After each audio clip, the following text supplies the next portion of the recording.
Hello and welcome to the third video in the series Excel for Finance. In this session, we will learn how to calculate the number of periods or number of years. See, in the first two sessions, we saw how to calculate future value, present value, and the rate of interest from the following formula, that is FV is equal to PV into 1 plus R to the power of N. Now let us see how to compute the value of N, which is the number of periods, when all other variables are available to us. Here is an example. Assume that I am investing rupees 2 lakhs today in a deposit scheme offering 8% interest per annum. I want to know how many years should I wait so that my amount grows to rupees 4 lakhs. Mathematically, if you see, the value of N is actually the log of future value by present value to the base of 1 plus R. Now, this computation appears to be complex, especially for those who are not comfortable with logarithms.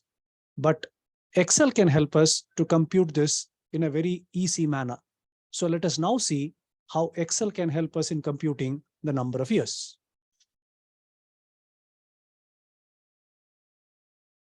Okay, so here there is an Excel sheet where I have written the same example. The amount of investment that I'm making today is a present value, which is 2 lakh. And since it's a cash outflow, I have shown it as minus 2 lakh.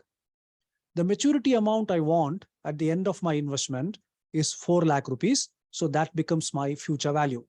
And the rate of interest is 8% per annum.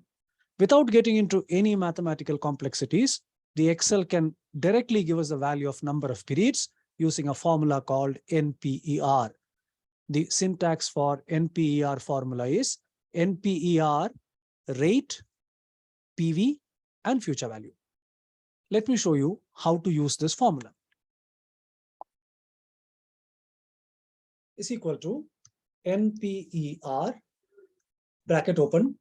Excel prompts me, so I'll give the rate of return here.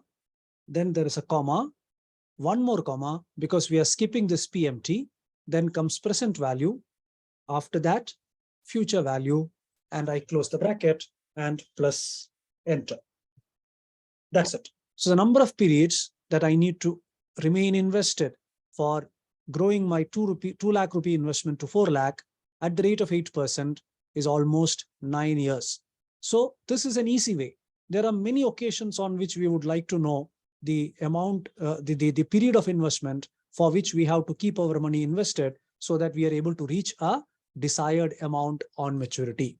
So, as we have seen already, there is an NPER formula.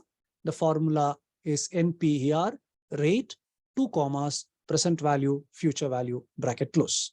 But there is one very interesting thing here.